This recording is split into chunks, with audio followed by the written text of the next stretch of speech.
Mayor Steen. Councilmember Large Anderson. Councilmember Enright. King. Austin. Helly. Hagan. Fisher. We have a quorum, Your Honor. All right, thank you, Mayor and Council and citizens. This is what's considered our Truth and Taxation hearing for taxes payable 2019. This is required under Minnesota state statutes. The goal is to go through both the tax levy for 2019 and the budget, where those tax dollars are being spent. In the past, we've had these. If you have questions as we go, fire away. You know, sometimes people want to wait till the end, but if we're at a topic or something you want to talk about, we'd request it. Just start asking questions as we go. What this hearing is not about is about increases in the valuations of your property. The Moore County Assessor's Office is the one that determines valuations. Valuations and our tax levy are, in essence, what creates your taxes on your statement. But a lot of it is driven by the actual value of your property. So if the value of the property went up, we would have to refer you to the Assessor's Office over at Moore County because they're the ones that actually determine that value. So going through, starting the process for 2019, the total budget is scheduled to be originally at $34,947,319 for all of our funds. LGA, which is and I'll go through a lot of this on the slides, local government aid is a state aid we get from the state of Minnesota. We are certified to receive $8,162,155 for next year. That is a major revenue source for the city of Austin and our general fund budget. Good news is it's up from last year, but it's only up $11,000. 46% of our general fund budget, and the general fund is what pays firefighters, police, engineering, etc. 46% of our budget is funded by local government aid, so we are heavily dependent on state aid by the state of Minnesota, and we're always watching what the state does with taxes and with local government aid because it has a direct impact on what we can do. The tax levy for 2019, which we're talking about tonight, is proposed at $6,873,000. The levy is 15.69% increase over the 2018 actual taxes. I have one correction in our document. The full-time equivalents are 145.25 for the city of Austin, which is the same as we have in 2018. So we're not proposing to hire any additional people for the 2018 year. It's all based on the same. Included in our contingency fund, and again we'll go through this, is $500,000 that the council has set aside for implementation of a comp and class study. It's not to actually pay for the study, the consultants to come in and do the study, it's to implement it for the wages for the employees of the city of Austin. Additionally, tonight we'll talk about the wastewater treatment plant, which isn't funded by your taxes. Roughly $2 million of this operation comes from industrial operations, which is Hormel Foods. The remaining $3.5 million comes from you, the citizens, and other businesses. And we always like to predicate the budget based on helping or keep maintaining our credit rating at an AA2 level. If we issue debt, we want to ensure we have a high credit rating to keep interest rates down on the dollars we borrow. And a lot of that has been predicated based on the city's financial policies and the decisions councils have made over the years. Fund balance, we always like to have 43 to 48% fund balance available, which basically means at December 31st, we need to have enough cash to flow for the first 6-7 months of the next year. We don't get our tax check until June or July. We don't get our state aid till July. So the first 6 months of the year, most of the city operations, we don't have a lot of cash coming in, which is why they need fund balance to cash flow us for the first 6 months of the year. That's just kind of an overview of where we're going. If there are not any questions, I'd like to get into some of the details of the budget and tax levy. Budget timeline, as you can see, we've actually started this process about June 4th of 2018. We start the process after we get our audit from the CPA firm in town that we're required to have by state statute, so we can use that to base our decisions going forward for the upcoming budget. So June 4th, first discussion with Mayor in this budget cycle. As you can see, we have several meetings throughout the year, and right now culminates with the state mandated December 4th Truth and Taxation hearing, where we present to you, the public, where we're spending your dollars. After tonight, whatever decision the council makes on the tax levy will flow through to the next council meeting on December 17th. Well, they'll have to adopt a resolution stating how much of tax levy and budget we want to spread across the citizenry for 2019. That document will then go the next day to the state of Minnesota and Moore County, for which they will then use to create the actual tax statements that will come out probably around April. Just a note, for 2019, I will have 3 new council members. We'll more than likely start this June 4th date. We'll move it up to probably March or April, because we've got new council members, never been through our budget process before. So we want to have some sessions with them and see if they have any changes or proposed changes to how we set the budgets and how we operate for the upcoming year. 2019 proposed tax levy by fund. You can see in 2018, $5.9 million tax levy was adopted. For 2019, we're proposing $6,873,000 as noted before. On a pure math basis, in 2018, if your home was valued at $100,000, your taxes then would have been $378 based on our tax levy. So take that $378 times the 15.69% increase, you'd have a $60 annual increase on your taxes. However, what we have found, and we'll see some tax statements in the back, what we found for 2019 is if you had no valuation increase, because we had some growth in other areas, valuations of properties went up. If you had no valuation increase, and you had a $100,000 value home, this tax rate was actually increased closer to $36. It was about a 9% increase when it was all said and done. And again, on your taxes, we're only talking the city of Austin line. We're not talking Moore County and the school district, which are also part of the tax statement you've received. You can see a line by department. Library, roughly the same. Port Authority, the same. Debt service, we no longer have any street projects we're paying debt service on. Those last one was paid in 2018. So we no longer have to levy a tax for street projects. We now fund street projects internally with a revolving pool of cash, so we don't have to pay interest to outsiders. We don't have to pay financial advisors to issue the debt, and we don't have to pay bond attorneys and rating agencies to certify our debt.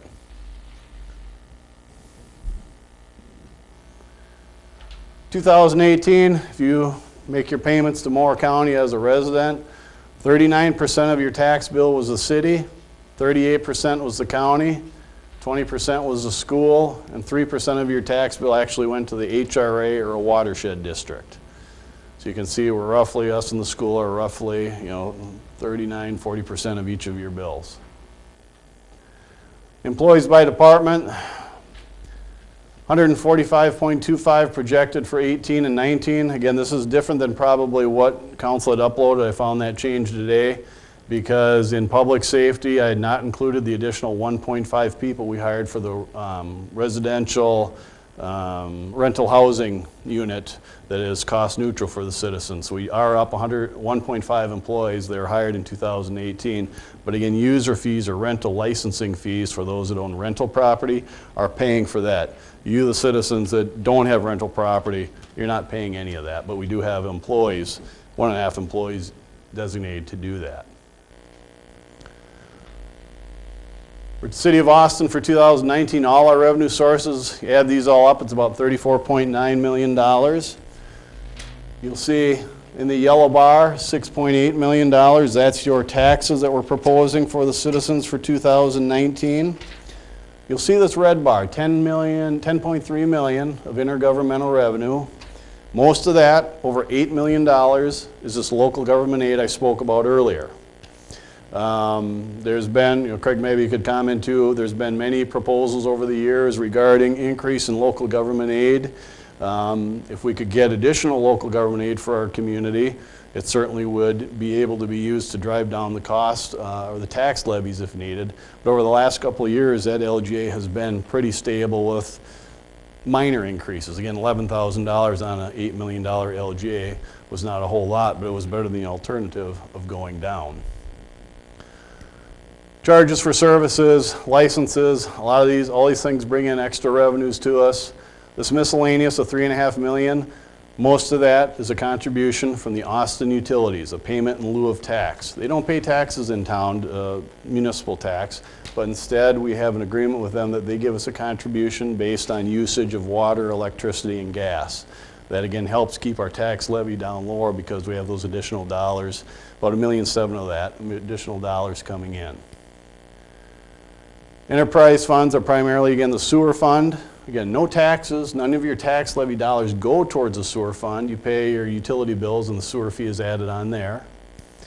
Then internal service funds are in essence just funds that take money from other funds in order to pay for our health insurance, property and liability insurance, and central garage departments. Expenditures. Here's a wide array of the $34.9 million we're proposing to spend for 2019. A lot of our costs in the general fund, 62% of our costs are people, so salaries and benefits. We have 8 bargaining units here at the City of Austin and about a half a dozen employees that are not represented. So a lot of our employee costs are driven by contracts with negotiating units. 6 contracts are set for 2019, so we already know what increases those are. It's going to be 2.25% for those employees. 2 contracts, police supervisors and LELS police officers, have not been settled. So this budget is predicated on the same 2.25% increase for those employees as was in all 6 of the other contracts. We'll break down these further as we get into it, into individual departments or individual funds. So here's just an overview of that. Tax levy by fund, our $6.8 million levy. You can see most of it, 67%, goes to the general fund. Again, that pays police, fire, administration, streets and highways. The street lighting you see out front on the roads we have to pay for. That's where most of your tax levy is actually going for. 14% goes to help library operations. 18% is capital projects fund, which are primarily street projects. Streets we used to issue debt for. When we do a street project, we try to assess 25% to one side of the street, 25% to the other. The middle 50, everybody drives on, so we try to put that through as a tax to everybody, and that's part of that capital projects tax levy of 18%. Tax levy over the last 10 years, you can see where we're at for 2019, $6,873,000. You can see a slow increase here, or a steady increase here. A lot of these other areas here, a lot of it could have been dependent on local government aid. If we got larger increases in LGA here, state aid here, we didn't need as much tax levy to balance the budget and balance it based on what the council's needs were and what the citizens were telling the council what they would like for projects or what they want to continue for the next year. So it looks like to me that there's a key driver here to drive it up so high this year. Yep. And it is $932,000 increase from 18 to 19. We can get into that, but I'll let you know now. $500,000, $500,000 is set aside for implementation of the comp and class study. We are in the process of doing that study right now, and that study is in essence taking a look at other cities, other municipalities, what are they paying their employees. One of the things that council has found over the last couple of years, and council step in, I don't want to put words in your mouth, police officers, for example, very hard to find. We used to have 50, 60 people sign up on the list. We get 20 now, 17 last time. AutoCAD specialists, sometimes we don't get anybody. We have vacancies for several months. So this is intended, and a lot of cities go through this process to try to look at what are the comparables, what are cities paying, what are municipalities paying the help to ensure that you're in line with other municipalities. So that's $500,000 of that $932,000 increase. An additional $200,000 council has set aside for housing initiatives. Council made a decision during the budget process. They want to set aside dollars, and we're going to match it with some other fund balance dollars to try to help with some of the housing initiatives around town. Add additional housing, whether it's apartments, single-family homes, whatever it might be. We have employers whose employees are living outside of Austin. Many of them in Rochester. We would prefer to have those people in town spending their tax dollars here with the groceries, the gas, whatever it might be, rather than living outside of town. So $200,000 is designated for that. The remaining $232,000 is a net of everything else we do. The 2.25% pay increase for employees, which is actually higher than that, but we reduced some capital for 2019 so that we can get the tax levy down to this level. We're not doing nearly as much capital as we've done in the past, probably a couple $100,000 less. So that's where that 932 increase, if I gave you 3 separate divisions, that's where it's going.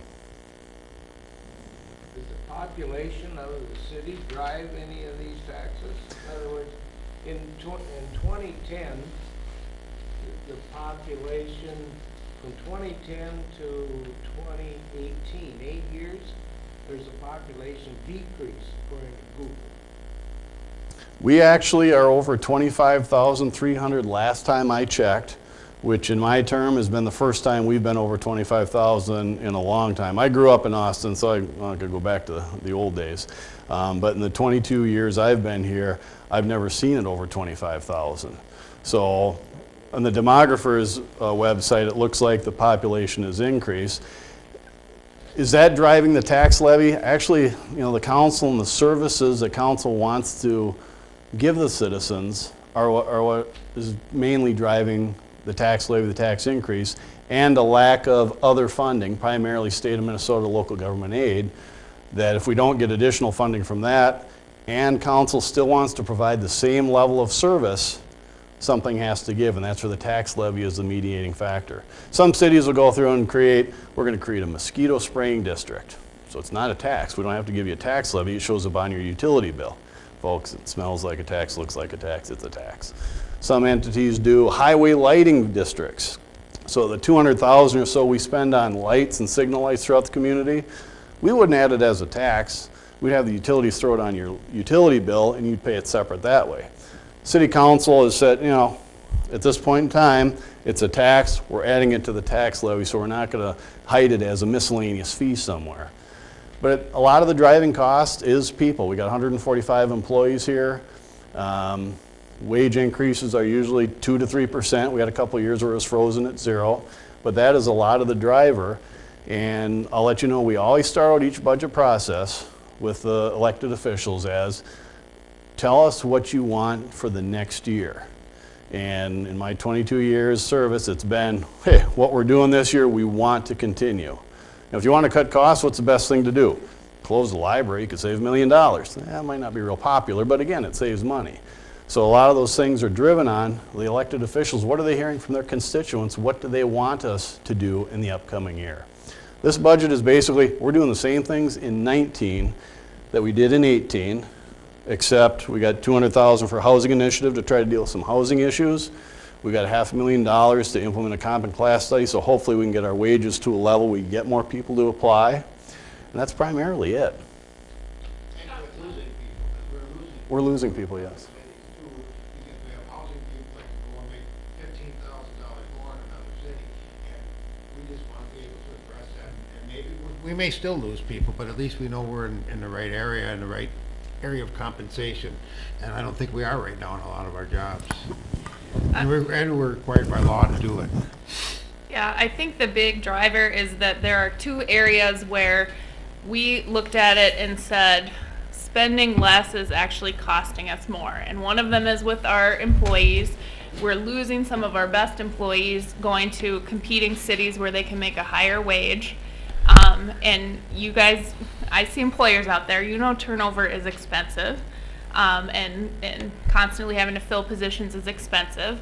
So the comp and class, which is the $500,000 that we're setting aside to pay our people more, is I would say the biggest driver of the change that you're seeing, and that is truly, in our judgment, not spending that is going to cost you as a taxpayer more in the long term. That's our analysis of that's my analysis of the situation. That we've started to lose key employees, we've started to not be good stewards of taxpayers' money because we aren't paying our employees enough. And I think the housing is very similar. We've tried to wait for the private sector to jump in and fix housing. And it's finally gotten to the point where we said, okay, we think that investing some taxpayer money to get this going and get some housing in the end will be a better use of your funds than not. Because in the end, we think it'll attract more households to live here and grow our tax base, and especially those households that are on the professional end that we'd really like to see here, and we're not capturing them because they're not finding the housing product that they want. And the goal isn't, hopefully with that initiative, just to, find an empty cornfield and build an apartment complex. And a lot of times what, Mr. Clark is looking for is some redevelopment opportunities, or some areas of town that are not up to standards maybe, that we can, kill two birds with one stone. Can we take out some marginal home, 5 or 10 homes there, and then use that to help redevelop, to bring an apartment complex in to get some more density in the area. So it's not necessarily going to be, we're just going to build new apartment buildings, let everything else go to pot. We're going to try to look at a couple items at once so we can, kill two birds with one stone. Randy, you had a question? Considering the $500,000, what's the likelihood that you're actually going to spend it next year on employees? What did the county spend? If you don't, what happens with the extra money? Well, I think, Craig, I'm gonna let you handle that. Yeah, thank you for the question. Essentially, when we worked with our consultant, part of it, we've looked at some of the contracts and some of the compensation. That was his best estimate of what we should budget going forward. If we do the study and we go for implementation and our budget cycle's obviously set for the coming year, we'd have to wait another year or at least some fraction thereof in order to be able to make adjustments for the study. So here we do the study for employees and we have no resources to be able to implement it. We wanted to be prudent with what we knew from the study. We haven't done one in quite some time. A lot of our peers have done studies 2 times, in fact, in the same time period when we haven't even done one. So implementation will come forward from council when the study is projected. So any kind of increase or whatever council wants to spend on it, we will address that accordingly. If there's some surplus left over, then that would just fall to we put any reserves into the building fund. So that's where the funding would go. And this is potentially only the first year, 2019, of implementation. We don't know until the study comes back what's the impact in 2020, 21, 22, et cetera. My peers, a lot of the municipalities I deal with have gone through this, and they've given me a range of anywhere from $250,000 to $500,000, depending on how you implement. And that was year 1. Year 2, the next year, there was additional dollars on top of it that had to go into it. So again, a lot of it is in the implementation of how the city council and the consultant work together to determine what's the best way to implement that. Yeah, but in this almost $1 million increase, is that $500,000 that is expensive and not realized? The study isn't going to be completed until early next year. Won't be implemented for some time thereafter, and maybe in stages, correct? So the 500,000 is anticipating a full year. So I think that's a little aggressive, and you do have reserves, which can also be used short term to fill that gap. And the other thing you have in the budget, of course, is for an expected or anticipated or hoped development project, which also hasn't been realized. That is basically being taxed and set in a fund in anticipation for the day that that happens. But hasn't. It's not scheduled. But what we're doing So is you supposed to got- increase you the have chances of that almost happening. $750,000 in anticipated expenses. Right. Realizing expenses. what we're trying to say is that everybody's got a housing problem, every city. I mean, we're no different than anybody. I But, understand. you know, a lot of cities are doing different things. If we don't do anything, you're right, I think probably I know a large percent of Craig's schedule is talking to developers.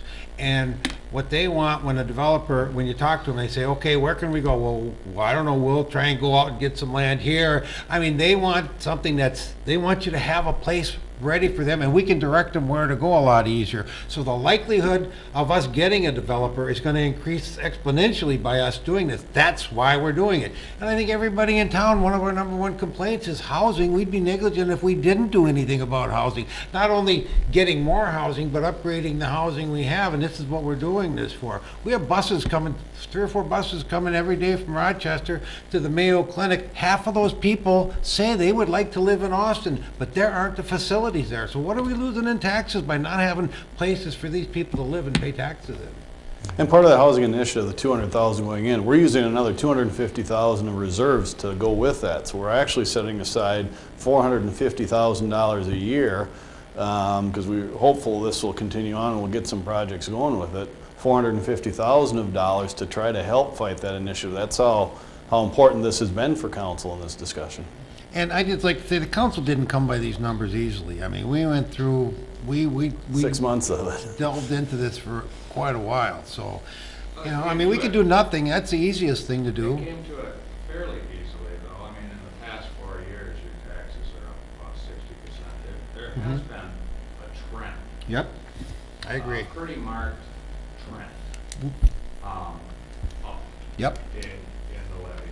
Absolutely. Now the city now takes the greatest share of the tax dollar. Yep. Where that used to be owned by the county. You know, which has similar issues. I guess, as you know, we've asked you to sharpen your pencil a little bit, rather than just continually asking taxpayers. I forgot, this is being taped. If you could speak into that, it might help. Well, I'm done. take that microphone. That's why I gave it to you now, Sandy. I knew you were done. But I think, I have one question. to answer your question, a couple of things here. Number one, normally what we do is, Mr. Dankert does his presentation. Then we entertain questions. Now, we're at a pretty touchy area, so we're gonna deal with this right away, then maybe, you know, maybe that's what, I'm sure that's what a lot of people came here for. 5 or 6 years ago, wait a minute, Yeah, I asked, that's my fault, my bad. what's that? To let him You told him interject to ask during the questions meeting. as we I went. said to ask questions Oh, I'm as we sorry. go. Okay, well, then we'll do it like this. But we asked, like, 5 or 6 years ago, I don't know how many council members were there, citizens, we said, what do we cut? We want, okay, you want taxes cut, and people told us they wanted different things cut, but everybody wanted something else cut, and basically the consensus of most of them was, we would rather pay for the services we're getting. I mean, who was here? Jeff, I know you were here, I don't know who else was here then. And, you know, not everybody, I'm sure maybe if we had polled you people, you might not say, you know, you might have a different opinion. But the majority of people we talked to said, we like our services and we don't want them cut. But I would expect all members of the council would not want to pay bills before services are rendered. And What? But the problem is, we do the study, anticipating expenses. right, and that's kind of how we have to operate, because if we do the comp and class study and we get it in January or February and it says, this is what we need to do, and our employees know that this is coming, and they know they are underpaid, they feel they're underpaid because that's why a lot of them are leaving. So we get the study in January and it says, okay, you need to pay these people more. Okay, we can't pay you more till next year because it's not in the budget this year. We lose everybody then. I mean, who's gonna hang around, you know? Well, now they know you have $500,000. Well, yeah, Well, but the county is. county just went through it, that's what they spent. And I think it's been quite a bit more than that. I believe that, yeah, I mean, somebody's gonna check the figure, so I hate to put it out there, but I'm sure it was over $1 million.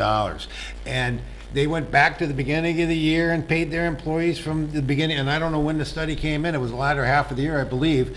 So all of a sudden, now, these are the people that live next door to the city workers. The expectation is, this is what the county did. How much worse can we treat city workers and still be a liable employer?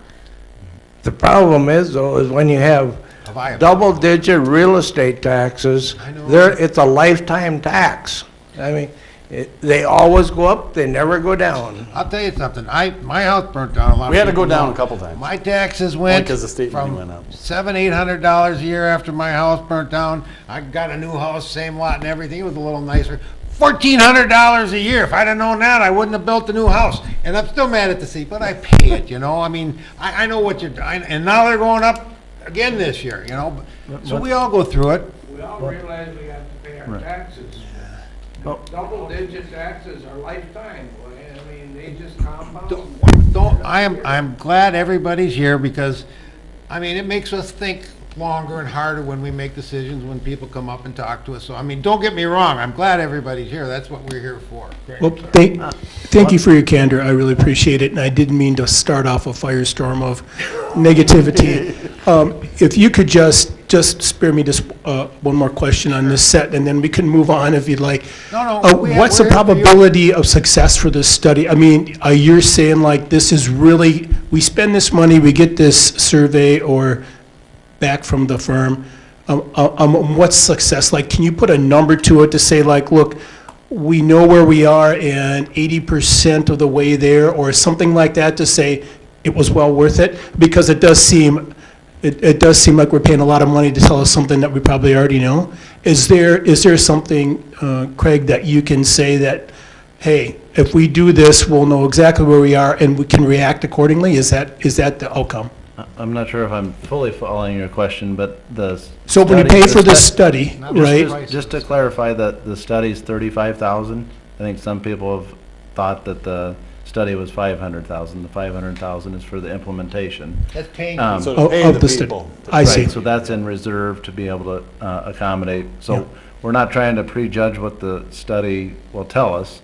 Obviously, that's of vital importance, but we know we haven't done one in quite some time, so being able to prudently budget, knowing that we haven't done one for some time, we obviously have done some analysis to know that we're falling short, to even be able to have us enter into the study as well. So Okay. just one other thing as far as the housing is concerned, and the previous gentleman's question, what we're really trying to do, and we hear this from employers in several occasions, is they're not able to grow their business because they can't find the workers. And they can't find the workers because there's not a place for them to stay.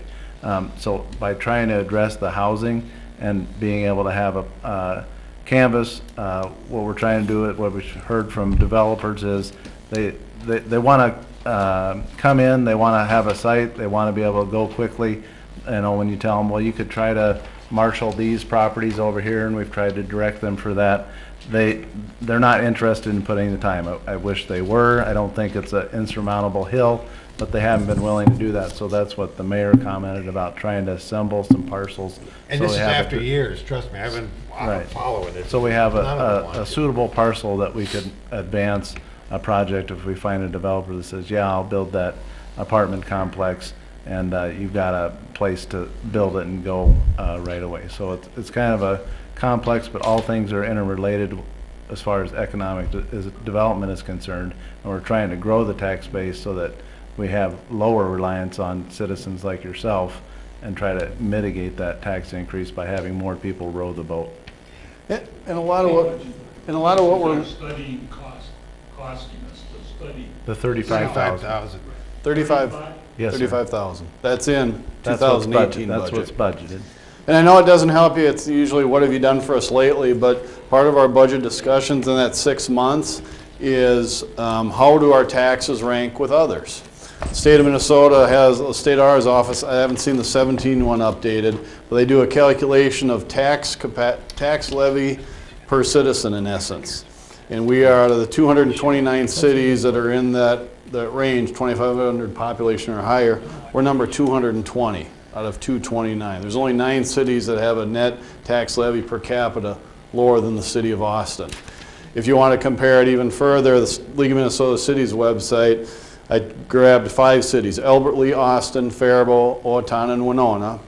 And I believe this was based on the 2017 tax levy. I'm not sure it was 17 or 18. And League of Minnesota Cities tracks all property tax data for all municipalities. On a $130,000 valued home, Austin's tax was number 4 out of those 5 cities. If you lived in Albert Lee, which is number one. Instead of paying $470 of tax on a $130,000 home, you'd be paying $672. Again, that doesn't help you now because it's, you know, I've been paying the lower rate all along. Wouldn't want to pay it higher, but that's one of the calculations we do, so give the council. One thought that I have, like a worker, is that how much revenue do we send out of Austin every week by all of us traveling over to Rochester, go to Costco, go to Menards? Why cannot we build Austin? That revenue then is a cycle, and we're talking housing, we're talking it for one area, probably Mayo or Hormel. We need jobs. I for sure would leave. I love my job. I love the kids. But if we had Menards, Costco, we're sending all that revenue over there. Or if we get the jobs, they'll build here, you know, or if we get right now, one of the gentlemen said Austin is not growing, it's a shrinking. We're not a shrinking town. We're not growing real fast, but how can we grow? There's no place for people to live. We could get a new factory in town with 500 jobs, and our population would stay close to the same right now because we don't have any place. And I know what Sandy's going to say, we get LGA and that's why our taxes are low, but the reason we get LGA, right? The reason we get LGA is because we have a bad tax base. How do you build your tax base? That's what we're trying to do. If this council's trying to get through the next 2 or 3 years, fine, we don't have to do this. We're trying to do this for long term. I had a specific conversation with a big box store, one of the ones you mentioned, about coming to Austin. This was probably 4 or 5 years ago. And he was a real estate guy for the entity, and he says, I'll tell you, Tom, he says, our models have changed. He says, we built this home improvement store, or these home improvement stores in Rochester, and we pull the zip codes every day. We know exactly what your Austin residents are paying here. We have a workforce over here. We've oversized the building. We got 100,000 plus square foot buildings. We would be fools to build a store in Austin, Minnesota, because those people would no longer drive to Rochester to pick up their stuff. And that's where we got our people. That's where we've got the supply chain. That's where we got the buildings. He says, sorry to tell you this, 15, 20 years ago, we built small, medium, and big stores, and we would have built a medium store in Austin. But the whole Amazon, the whole methodology of purchasing stuff these days has changed considerably, and now those big entities are only primarily investing in retail centers because they know you're still going to drive there. And a lot of what we're doing right now is based on we're doing everything we can to try and keep Hy-Vee on track so that we end up with a distribution center here, because they started out talking 200, then 400, possibly up to 600 jobs in the future. Hopefully we'll still get it, but you might need some housing for that. Well, we're going to need housing, and that's one of the things. That's one of the things that they look at when they decide to, workforce and housing. If we had 100 more homes, we'd go up 500 and we'd have more workers. And right now, a lot of people are limited coming to Austin because we don't have the workers for them. I do want to thank the lady for bringing up that point. I think it is a message for us all and listening, though. If you do support local businesses, our tax base is strengthened. We do lose an awful lot of retail sales to other communities and the internet, and if that was strengthened, everybody's ability to pay would have improved. But I also would like Tom and the council like to point out the 220 out of 229 on the levy. I think you should also point out the fact that that doesn't necessarily translate into being 220 out of 229 in spending. No. In fact, we are 108 out of 229 in spending. So periodically I've heard council members suggest that somehow that's shameful that our levy was low. I don't think that's shameful that we're on the low end of that levy. I think it's a reflection of the LGA we receive and the support we receive from the foundation and other aspects of our community. We're more middle of the pack in the spending area. So if there's some sort of urgency to spend more to get us off that low tax levy, I would discourage the council from doing so. The total revenues are 108 out of 229. The actual expenditures on the last report from the state of Minnesota were actually 145 out of 229. So the middle would be what, 110, 115? Okay. We're not exactly in the middle, we're close. But again, a lot of that's driven by the decisions council makes. How many communities have a nature center that has $400,000 worth of expenses? How many entities have two Riverside, or two arenas that net cost the citizens $250,000 to $300,000 a year? Those are the amenities, the things that we have supported over the years to try to keep people in Austin, to try to drive the businesses. How many visitors to the Nature Center are shopping at our chamber members? How many baseball tournaments? We put $1 million in the Riverland Baseball Diamonds. You know how many tournaments we have every year out there at the Todd Park that are bringing in visitors that are stacking our hotels, that are then spending money at Perkins, and that's a lot of the decisions council has. Riverland Ball Diamonds, it doesn't create any tax levy for us. It creates a revenue for the businesses that can then help us pay the taxes to provide the services to the citizens. And I'd just like to say, I think council recognizes that we have raised taxes, we have pushed pretty hard to, and as far as I'm concerned, and the council people that I've talked to, we're really determined to keep them down to as close to cost of living as we can next year. Now, if anybody's not for that, speak up now. 3 of them are leaving. All right, and I mean it, we will. Going on now, just like to highlight some of the different specific funds that make up this total $34 million we're spending. Again, the majority of that is in what's called the general fund. $17.7 million going there. As you can see, we spend $7.1 million. We're projected to spend $7.1 on public safety next year. Streets and highways, et cetera, that's another $3.7. Parks and Recs, $3 million. Right there, you've got, what, $14 million of our $17 million total budget. The $500,000 set aside for the implementation of the comp and class study is sitting down here in this capital outlay item. Other items in that are contingency and a lot of the capital outlay we do for the regular operations. Roof repairs, police cars, we have a regular rotation of fleet for those items. So general administration is $2.1 million. Here's a breakdown of that specific allocation. How much goes to the council, city administrator's budget, finance, the senior center we fund, planning and zoning, etc. Public safety, the $7.1 million. Most of that's police. Almost $5 million is scheduled next year for police. And these numbers do not include, like in the public safety, the $500,000, how much that will go towards them, to the police officers, when the implementation of the comp and class study is done. We don't want to just throw it in their budget saying, here, you got it to spend.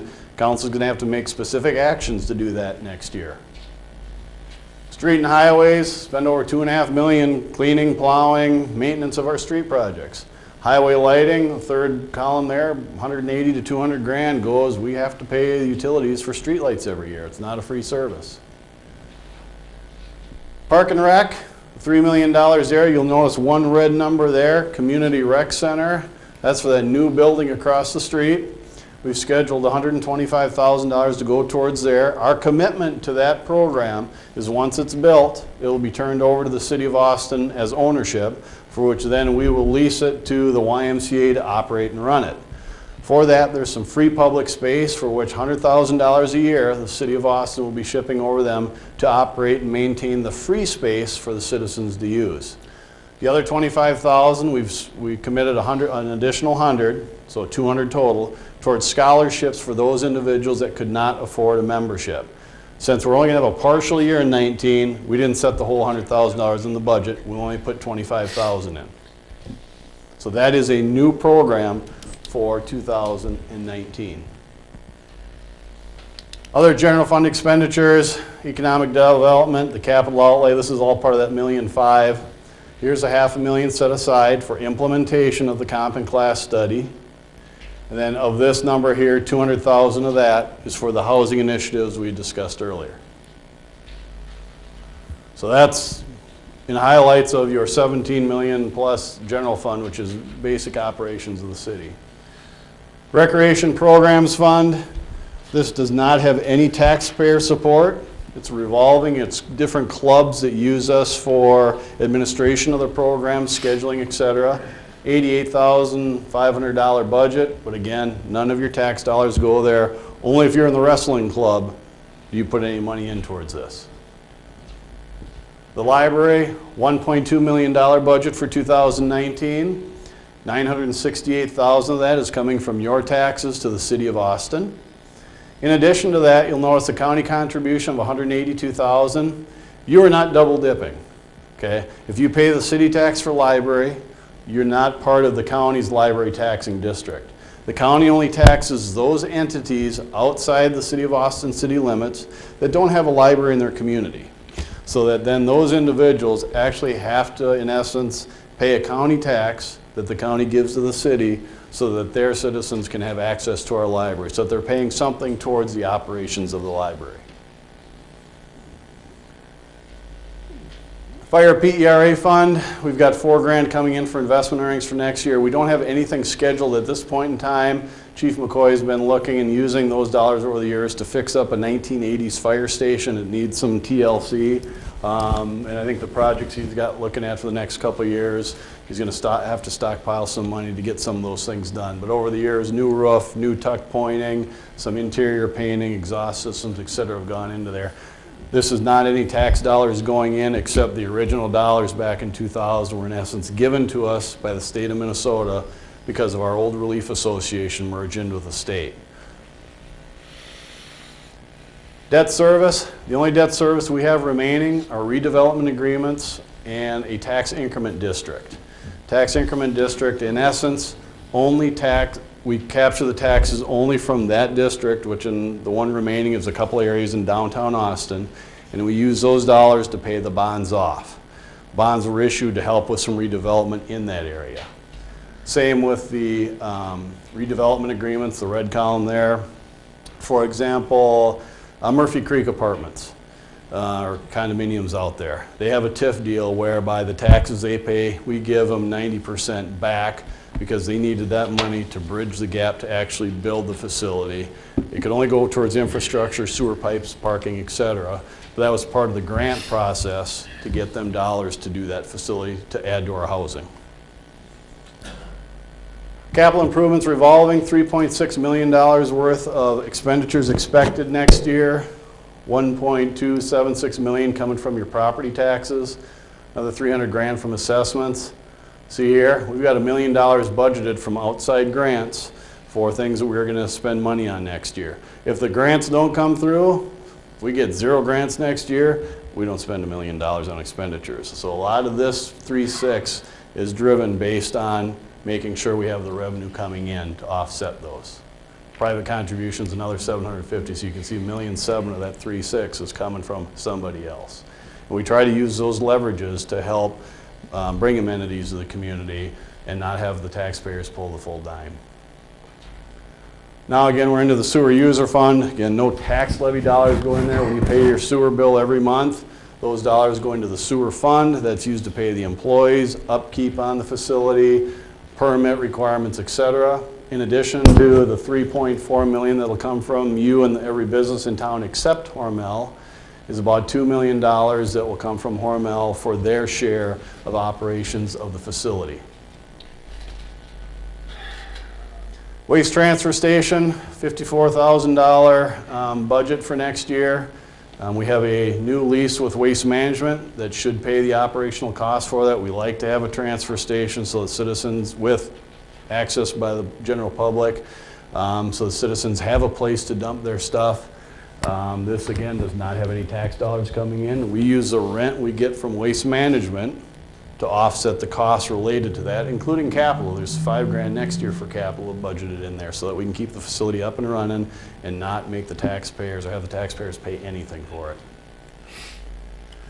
Stormwater Utility District, $800,000 budget there. This again comes on your utility bill. It's, I think it's like $450 per residential equivalency charge on your utility bill every month.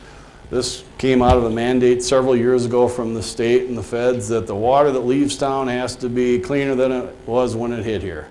So in essence, these dollars are used for staff and projects to clean the water so when it hits the waterways, it's clean or cleaner. Port Authority funds. Port Authority technically owns 2 buildings. One is the Walker Building, top left, out in the Northeast Industrial Park. We bought it back in the 90s for economic development purposes. We rent that to International Paper, the Walker Building in the middle, and then those dollars are used for improvements on the facility or further improvements for commercial development within the community.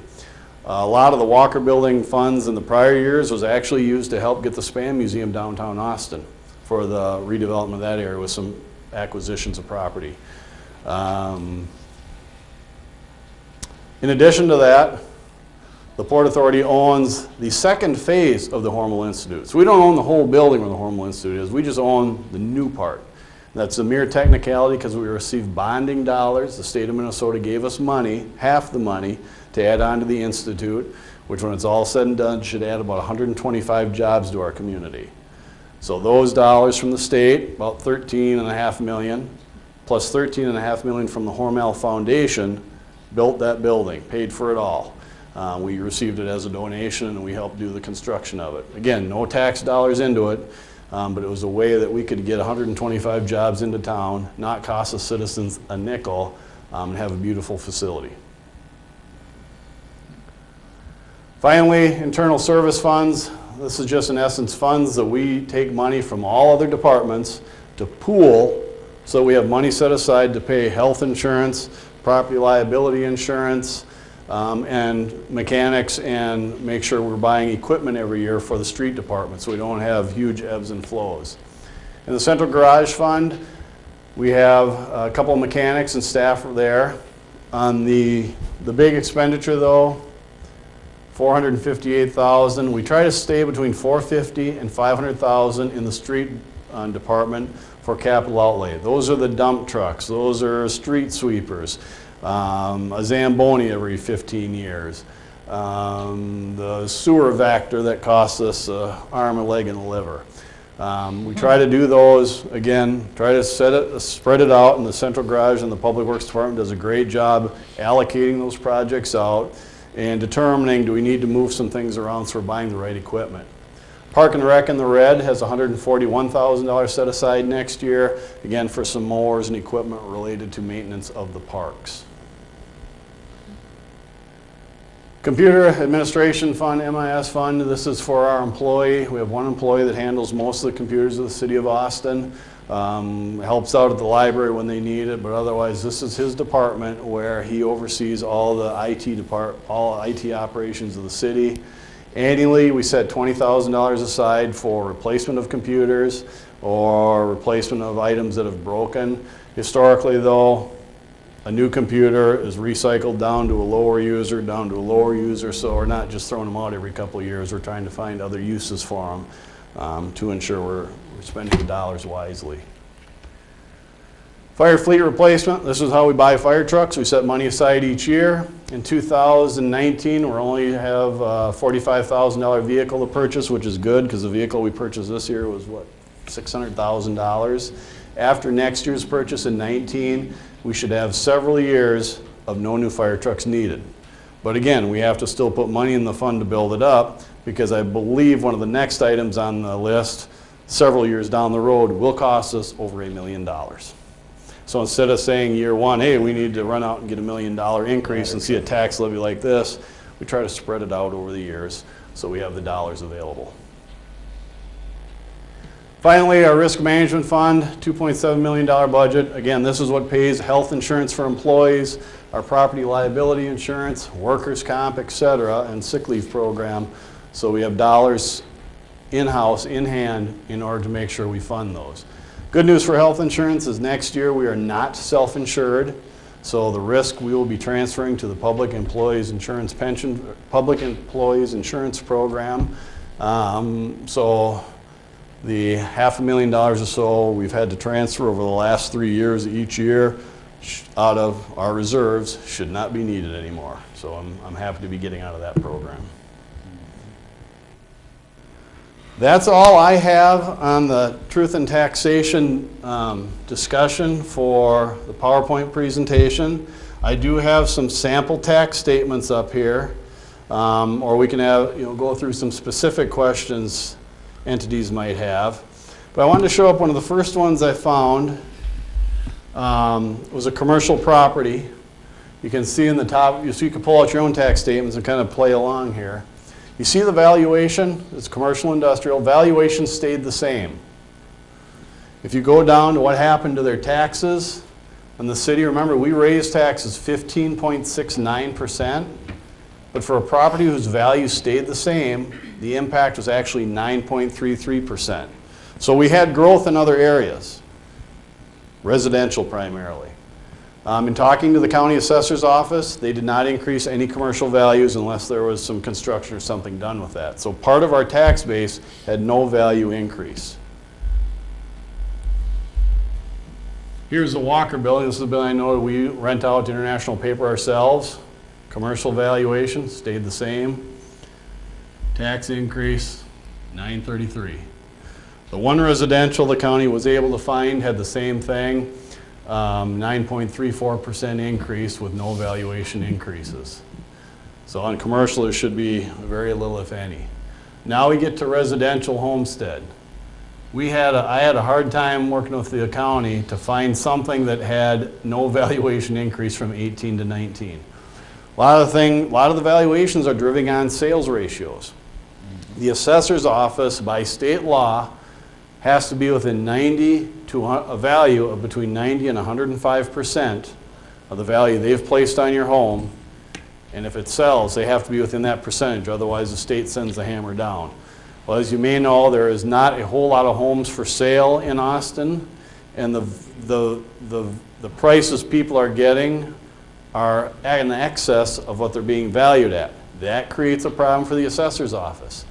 In fact, they told me, and I believe it was Busted Edition, I don't know if anybody lives in Busted Edition, that area got hammered because the houses that are selling way above what the county's valuation is. The county usually takes like a quartile every year throughout the community and revalues them, reassesses them, knocks on your door. Some, can we take a look at it? Some, they just do outside valuations. Busted Edition was one where there was a lot of increases. I talked to two residents at Oak Park Village condos out on 18th. Same thing happened there. They had a lot of condos that sold for a lot more than what they're asking or what they're valued at. That's driving the valuations up. It's driving the prices up. And again, if the county doesn't come within those ratios, the state comes down on them and says, raise them. So a lot of the increases in valuations are based on lack of a number of homes and the prices going for more than what the assessors have them valued at. Mayor, and again, I just included several samples of tax statements where everyone values went up. I don't know if there's any other questions or you have specific questions on your tax statements. That's what a lot of people usually have the discussion on. So council, tonight, we've gone through the tax levy. We've talked about where the increased taxes are going and the budget's going. That's now, I guess, up for you if you want to open up for more questions, or at some point in time, we'll have to have a debate as to what you want to recommend for the December 17th meeting for a tax levy and a budget. Are there more questions? And did we answer your questions? Sir, could you? Yep. Okay, I'm a senior citizen, and I see all the big numbers that are going out with this budget. My pension, my Social Security is not getting close and is not efficient enough to handle the $670-some tax increase on my property. What do I do? What's my reliefs? Do I be like the people who aren't earning enough wages and they're moving out to the cities? Do I move out and make it one less person to pay taxes? It's a losing battle.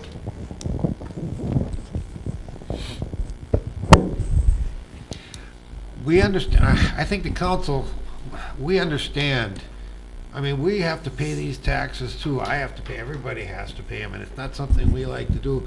But also, when we make decisions on city stuff, I can't say, geez, I can't afford this, which I can't afford it probably any more than you can and other people here. But that we have to say, what is the best thing to do for our city? What do we believe is going to attract businesses and people to our city and build our tax base and be a place where our children and grandchildren want to live? I can't think about how it affects me. None of us can. If we can, you're in the wrong business. But we do understand how it affects other people, and there's people that are hurting more than you. We know that. There's senior citizens that are living on fixed incomes, and But, you know, but at the same time, we can't do nothing. I mean, that would be negligent too. We have to find an in-between, and believe it or not, this is kind of an in-between for us. But, Ma'am? we moved here from Minneapolis, we were both raised there. We both moved here in 2002 from Minneapolis for this very reason. You know what's going on up there with the property taxes, all that. And we get it, it's went up maybe an average of 9–10% a year. We're okay with that. We realize he's disabled, I work, and we make it work from month to month, but 64% increase just, I mean. How is there 64%? Ours went from, The valuation. Your and- valuation went up. Yes. Yeah, we can't, there's nothing we can do on it. Yeah, and what you can do for valuation, so their valuation went up from 111 to 143,000. Are you in busted edition? No, 10th place it was. The best thing I can say for individuals on their valuations is every April there is a board of review at Moore County. So the Moore County Assessor's Office annually has to have a hearing where citizens can contest the valuation of their properties. Now the problem you'll have is that in April of 2019, you're contesting the value for 2020. It's always a year behind. So, and it's not going to be as easy as just showing up and say, hey, my value's too high. You have to bring some ammunition with you. Hey, here's an appraisal that says it's only worth $120,000. Those are the things that can help you. But I also know the assessor's office, we've dealt with them for many, many years. Very friendly people. If you went in tomorrow and said, hey, you know, I don't know my valuation's right, they'd probably set up an appointment with you and come out and review your property and make a determination there. But the Board of Review is appointed by the council for 3 or 4 citizens, and they would take a look at your valuation at that hearing, and anybody that wants to show up, you just sign in and you take your turns in front of everybody else.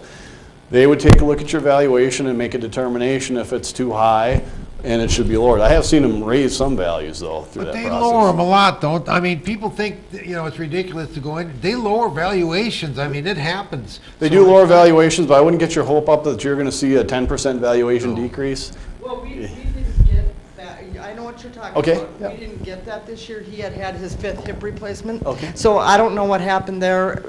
We usually don't protest. Mm-hmm. We realize you gotta pay taxes.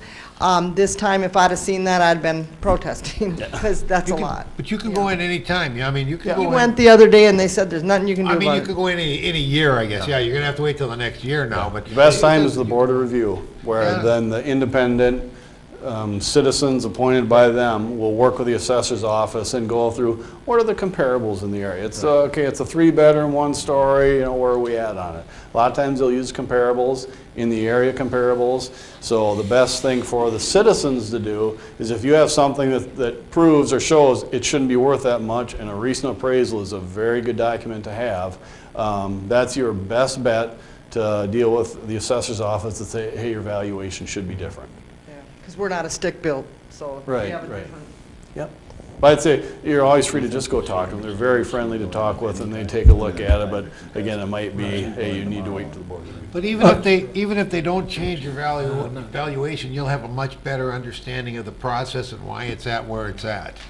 And why it went up 60-some%, which seems silly to me, but I would get that checked out if it went up that much in 1 year. Thank you for sharing that information. Mine went up just as much as well, and I just bought the house. And I just can't believe it, right? And I realize there's no place to complain here, but I appreciate your candor saying, what can you do to try to say like, hey, wait a second. Someone just appraised it just before I bought it. How can it be, you know, how can it be, I'd be a fool not to sell the house if it was really worth that much. Well, yeah, you must have got a bargain. Right. So thank you very much for that information. I I mean, appreciate it. after sitting here, I might go in next year or just go make an appointment and check on my own. I mean, it's just worth it just to find out, I think, on certain things. It's probably fine, but I want to make sure. So I have 4 commercial properties that I'm here about, and my valuations did go up, but very little. We're talking maybe a couple $1,000s or less per property. Can you give us a list of those properties? Yeah, I've got it here. My tax, just the city tax, went up 51% on one of the properties, 56 on 2, and 58 on one of them. So I've got 4 properties that went up that high. When the valuations aren't jumping real high, that seems to be a lot of money. You know what, Randy, why don't you, you'd almost have to come in and talk. Tom, who would he see the talk to? statement? Because that sounds like it's not right. Yeah, we could talk, we'd have to talk to the assessor's office, but Yeah, it just doesn't sound like it should do that. I mean, they're commercial properties, and I know you know, we've got the whole rental thing, ordinance thing and stuff, so you gotta burden that, but I would check if your properties are going up that high, Here- I'd get a darn good reason for it. do you have multiple properties?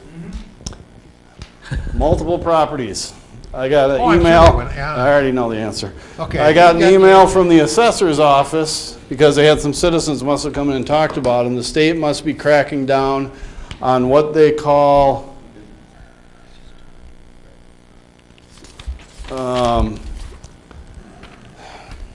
there's a term the county uses where in the past you had multiple properties. The state of Minnesota, Sandy, you can maybe tell me when, a couple years ago exempted the first $100,000 of commercial properties.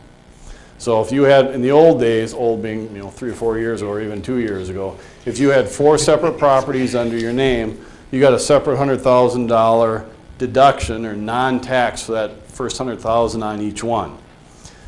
The county is required to actually link those properties together, so you, Randy, only get one $100,000 discount.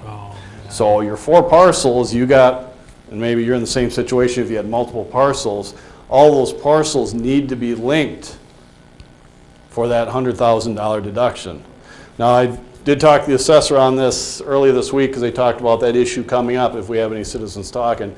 They had one in particular where it was a business and another business attached to each other that they rented out for some other purpose. And in the past, they were getting a $100,000 deduction on each building. And the state's like, no, you can't do that, folks. That's one deduction. Why is that an issue? Because the state of Minnesota gets a business tax. And if they exempt that first $100,000, that's less money going to the state of Minnesota. So by linking parcels together, which evidently the county is required to do, you're losing a $100,000 deduction, business deduction, whatever the state called that, as a reduction as part of their tax, on each parcel. They're linking them together and giving you one $100,000 deduction. Again, that's a further discussion. You want to probably talk to the assessor's office on that, how they link and unlink properties. But that is one thing they determined for commercial properties, is how that linkage is set when somebody owns multiple properties. That'll explain what happened there. Understood? I don't understand it. This may also be, well, I'll just take the opportunity to say, I don't appreciate the way the state of Minnesota's rules on property taxes are, because we just set the levy. That's all we can set. We can't set a levy for private residences versus businesses. We just set the levy, and then it's distributed out by the formula. And business pays something like 3 times the tax rate. Now, what that is set up, what I see when I look at the statements, is what it is set up is the homeowner is getting a screaming good deal. Personally, at my house, we pay $300 a year for our city portion. $300 a year for police, fire, library, parks, roads, everything. That is not enough, in my opinion. Where a business in another, let's say a business with the exact same evaluation is probably paying more like $1,200, $1,500 a year. Now, is that business really getting $1,500 worth of police, fire, parks, roads, library? To me, that's starting to get where you're not getting value for your dollar. I think the homeowners and residents are getting great value for their dollar. I think the way the state of Minnesota has set the formula, the businesses are carrying too high a price. But this is something that has to get taken to the state, and I know there's been efforts, and I'm told it's an impossible problem. Because there's not enough state representatives who feel tied to business. But I think we're cutting off our nose to spite our face, the way businesses are taxed in Minnesota. But that's not something I can solve here. We all have to solve it at the state level. to get that fixed. I urge you guys to go talk to the assessor's office and talk to them about that linkage, so they can then show you or see what they did to make sure that that all worked out right. But if you had multiple parcels, I'm pretty sure that's what happened in that linkage issue. To recoup some of those by my products. It'll affect the city tax or the state tax, because now that first 100,000 is not exempt, and it'll, Right. We have state tax Yeah. here also, that on some of the properties that Yeah. were under 100,000, I didn't Yeah. have one before, and I do have. Yeah, I think it'll affect the city tax too on that calculation, yep, because that first portion is no longer exempt, homestead exemption, or the commercial exemption, yeah. I think it'll affect all of them, the city, county, and school. And Councilmember Helly's point, here is the two-page grid that she referred to that the state of Minnesota uses to determine how they tax entities. Residential homestead is 1A property. 1A property, so the first $500,000 is at 1%. So basically you take your home value times 1%, then that times the city, county, and school rate to get your tax levy. So residents pay 1% of the first $500,000. If you go down to commercial, down here, the first 100,000 of commercial is at 1.5%. So residents at 1, it's at 1.5. I'm sorry, the first 150 is at 1.5. Anything over 150 is at a 2% state tax rate versus 1% residential. So in essence, the business side of it, you business owners, you're paying a 2% rate times your value times the city, county, school rate versus a resident paying 1% on the first $500,000 times the city, county, school rate. So business owners, in defense, or to correlate what Councilmember Helly stated, that tax rate for businesses is considerable. You look at a $117,000 home in Austin, $142,000 home in Austin, the city taxes for next year are proposed at $664. So for $664, you get 24-hour police service, 24-hour fire department service, you get access to 30 parks free of charge, you get access to the library free of charge. That's what you're getting. And it's up for each citizen to determine whether they're getting a good deal or not, I guess. Yeah, taxes are taxes. Nobody likes taxes. But without taxes, you wouldn't like it either. Well, I don't mind taxes, it's just, yeah. Well, taxes are The okay. library, no, you know. What's that? I said, I don't mind paying, I appreciate the police and fire. You appreciate the essential services, but there's a lot of things that the city supports that I don't care about. But I know other people do, so I have to support them. I mean, if 50, 60% of the population is really like something that I'm not that crazy about, we still have to support it because that's what we're here for, is for the majority of the, people. So, yeah, there's always, I mean, a good tax dollar is something you spent on me. That's basically what it is when it boils down to. And a bad one is something you don't. But we have to,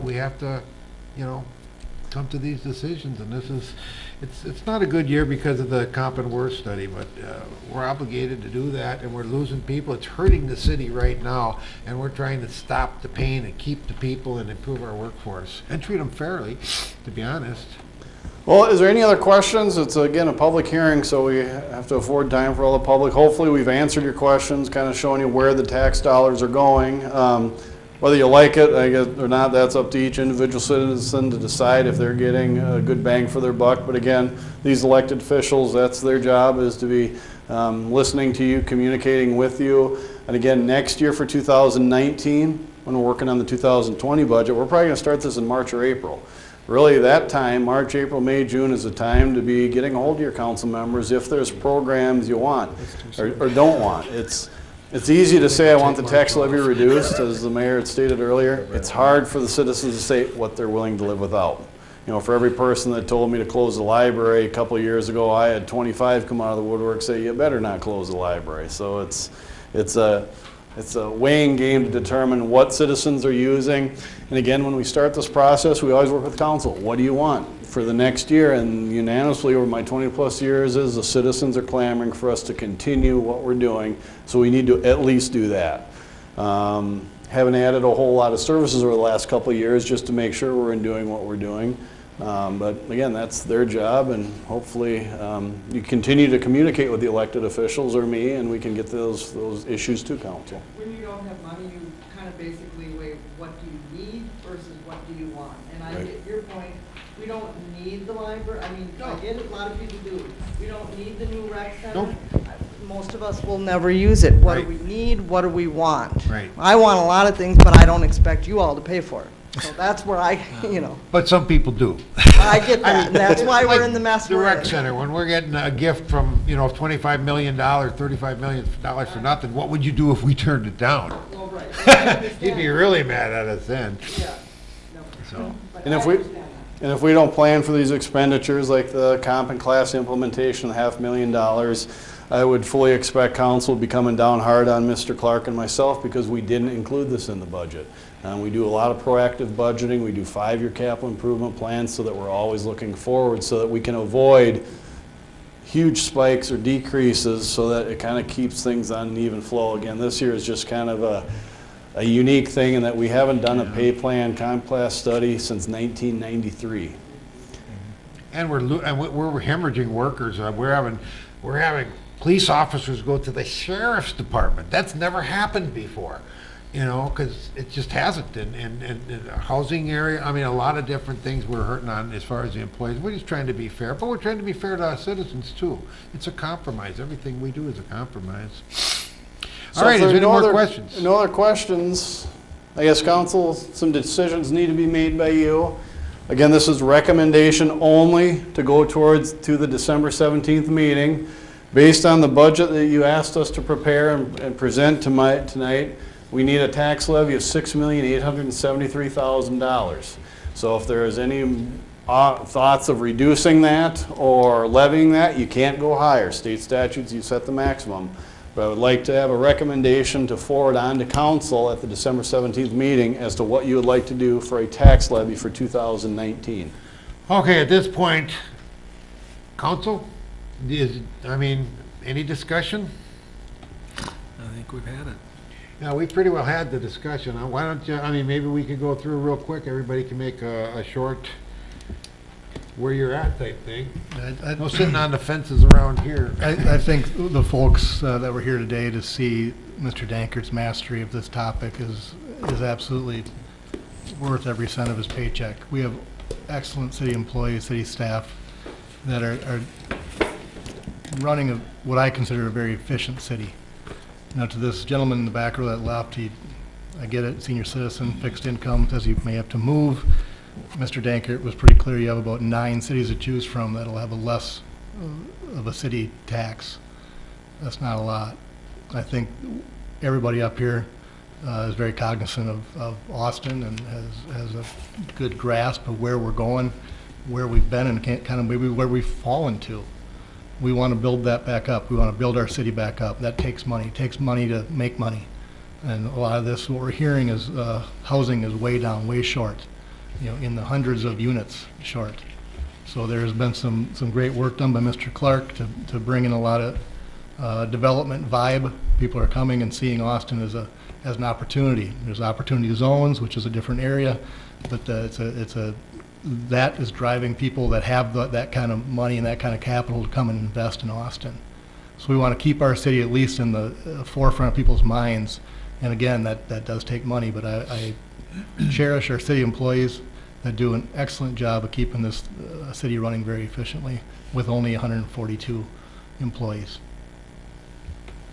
I guess I'd like to thank the citizens that came out tonight. I think this is the most robust group I've seen in the years that I've been on council at a Truth and Taxation meeting, and I think we had some good discussion, some good questions and good comments from everyone, and I appreciate that. I also appreciate Mr. Dankert. I've seen him do this now for about 12 years, and he does an excellent job of explaining this and putting it in perspective. And I guess, it just boils down to, it's people, it's doing the right thing. I think we're all, the one gentleman talked about being a senior citizen and being on a fixed income. I think we're all on a fixed income. I get paid a wage, and the best hope I have is every year I can get up to a 3% raise. So, you know, that's my income is fixed too. And I think every one of us here are property owners in the city of Austin. We're all affected by this property tax, and so none of us take it lightly. I think, as the mayor has said over repeatedly, we're trying to do the best things to provide the services and things that people in town have come to expect and that they want, and what we need to do to grow Austin and make it a better place to build our tax base. That's the end result that we're looking for. That's the one thing that's going to bring us all relief in the end, is building our tax base. I echo what my colleagues have just said about the efficiency of the staff and the hard work that goes into analyzing these decisions. I can tell you that there are positions that could have been, that were presented to us, and we said we just can't afford to do that right now. We take each decision, whether that's a $5,000 decision or a $500,000 decision, very seriously. Work sessions, council meetings, of course, and work sessions are open to the public. I mean, you can see for yourself, what kinds of discussions and serious consideration go into it. So, yes, we don't take these kinds of increases lightly. It's really important to keep growing Austin. I'll just to mention how we often maybe don't say enough about what the kinds of grants and the income that the staff, because they're good work and seeking out grants that will help us defray costs. And the local option sales tax that we have that goes just to flood mitigation is a good example too of what we've done in the city of Austin. I mean, this was voted in by the taxpayers many years ago, but that 0.5% has put us in a really positive position with DNR and other grant sources, so that we knew we had the match, so we ranked higher. So we were able to do a lot to achieve the flood mitigation projects that we've done so far, and those are continuing. So just be aware that, we're really trying to be as responsible as we can with every tax dollar. And we really do appreciate when people come and ask questions and give us feedback. And I wish that we could have a better answer for businesses that are being hit hard. One of my pet peeves at the national and state level in government is when decisions are made to just essentially kick the can down the road. I don't want to be the one to raise the taxes to pay for this, so I'm going to kick the decision down the road.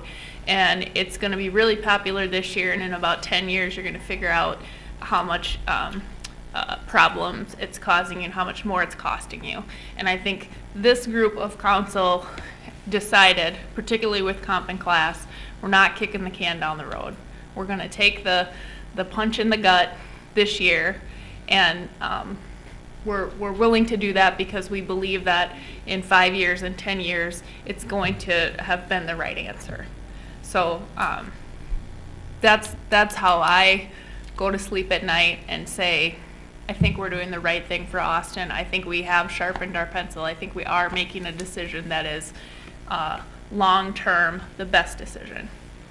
And that's all I can really say, I guess, about the levy at this point. Well, I have a little different attitude towards the situation. I did vote against the tax increases. And I don't think we sharpened our pencil enough. But some of the reasons is because, we talk about, employees and all this stuff. Well, we have a situation that exists not only in Austin but across the country. We have this low unemployment situation, which makes it harder to get people to work because we don't have that many workers available. And on the other side, we're so worried about keeping our employees, so we want to pay them more. But what I'm also seeing that's happened in Austin is a lot of businesses in Austin have lost their employees to the city because we pay more and we have better benefits. So, I gotta hear that one, Dave. That's the first time you've told, I've heard that. They quit their job to come to the city. yeah, well, I've Oh, I would too, it's a good job. okay, well, I'm sorry, go ahead. I've seen it several times, and I even have to admit that one of the employees works for the city that I highly respect, and she does a great job for us, and they're very, very sad that they lost her. But anyhow, you know, including with Sandy too, you know, I appreciate what he had to say, that, you know, maybe we should look at some of these things a little bit closer. Do we have to do it all in 1 year? Can these pay increases be put over a 3-year period rather than giving it to them all at once? You know, that might give them the incentive to stay at their job as well. But anyhow, I just think that maybe we should take a little bit closer look at how we're spending the taxpayers' money. That's Thanks, Dave. Bo? I also want to thank those of you that came. It shows that you care about the city of Austin and what's going on. Thank you to Tom Dankert, who's made this process easier for us to look at the numbers, to help us make decisions. And nobody wants to spend more. You know, I'm a single parent of 2 kids. Do I want to spend more money? No. But do I want things for the future of my children in this city to be better? Yes. So, will I make some sacrifices to make it work? Yes. So it's not easy, and it hasn't been easy for us in the council, but I think we're making a step in the right direction for the city of Austin. Okay, and Dave, you're right. People would quit. I mean, our jobs are good jobs. Yeah. We're not saying they're not good jobs, but you're right about that. People would quit their jobs to come here. I worked for the city for 30 years, and But I also sat got- against what's that? I also got to admit that we have the best roads than any other city in southern Minnesota. We do have. Well, yeah, I guess that's one thing too I'd like to add is that between our staff and our planning, we're a very well-run city. I mean, even though I've lived in Austin all my life, since I've been on the council and going to other towns, and I have relatives that live in other towns, and I hear stories of things that go on where they decide a road project needs to be done, but they don't have the money to pay for it, but they start the project and all of a sudden end it because the funds ran out and you've got half a road and no idea when it's going to be finished or how it's going to be finished. Where, like Tom mentioned, you know, all of our projects, we have the funding in place before we do them. If we don't get funding, if we're dependent on grants or outside sources of funding, if that doesn't come through, we either find other alternative funding or we don't do the project. So, I mean, I think that's one thing that the citizens kind of take for granted or don't see, the behind-the-scenes things that our staff does, our department heads do such a good job of planning and running our city that I've come to appreciate so much since being on council. And I think what we're trying to do is, we're trying to look on the long term. You know, we're not trying to get by, what do we do for the next 2 or 3 years? What do we do? I mean, we're doing things now that probably won't come to 100% fruition that I won't see. Maybe some other people won't see it. Maybe my kids won't live here to enjoy it, but that's still our job, is to look for the long-term future of our town, and that's what we're trying to do. And we know what we need to do to get housing. We know what we need to do for these other things, and we can't do them all at once, but we're trying to trend ourselves in that direction. And I know, I'm glad everybody came. I went home, I told my wife, yeah, we're gonna do this with the levy this year, and she's like, are you crazy? You know, but when you sit down and you try and explain every little thing, she still thought we were crazy, but at the same time, she understood a little bit, and she understands what's going on. And what we're trying to do is for the future. It's easy to get by for the next 2 or 3 years. It's like crime. You want to cut crime in the city?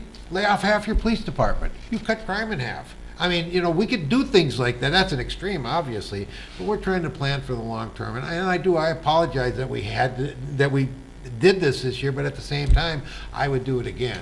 I think this is in the best interest of the city of Austin.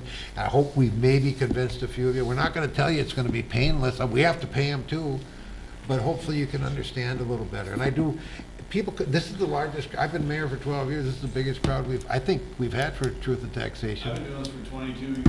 I've been doing this for 20-plus years, and I think I can add all these people up, not including the media, and that's more than I've had adding all of them up over 20 years. It's usually one or two people. You know why you're seeing, because we don't mind paying taxes when it increases, like I said, but when it goes up 64, then we're like, oh. Yep, I'd be here too. And I can guarantee you, when we're discussing taxes next year, every single person that's still here, we're gonna lose a couple this year, they haven't run, but every single person here is gonna sit back and think of this meeting and say, you know what? We have to look I at this. think my problem's with the city, with the assessor, though. I don't think you guys, I mean, I'm okay with what's, you know. And again, the assessors are great to work with. We have a great relationship for them. It's just, valuation is. I'd also like to say, going on Jeff's point a little bit, our city right now, I mean, for years ago, we had problems with the fire department, problems with, we don't have those problems right now. We have good department heads and we have good people. Tom gets a lot of credit, but I don't think we give his staff enough credit. I mean, they do a lot of the work too, if not most of it. Tom gets all the credit. But that's you tell him I said that too, Tom, because I see him every day. But, we're just trying to plan for the long term. And we don't expect everybody to agree, but we're glad you're here. It's going to make a difference that you came. Maybe not this year, but, it's certainly something we're gonna keep in mind when we're making decisions next year. This is a lot of people, so, and we understand your concerns. All right, we thank you for coming. I need a motion to So move recommend the something. resolution to forward this budget to council. So the tax levy of $6,873,000 Yes. is your motion. Yes. Is there a second? I'll second that. All in favor? Aye. Opposed? The next motion I'd request is the proposed budget for 2019 at $34,947,319. So moved. Second. All in favor? Aye. Opposed?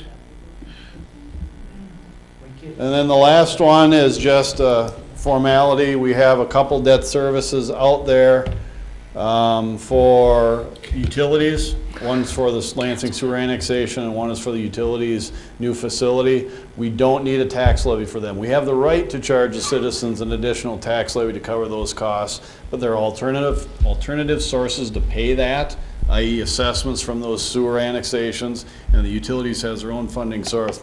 So we need council to pass a resolution at the next meeting to not levy those taxes on the citizens. So can I get a motion on that? So moved. Second. All in favor? Aye. Opposed?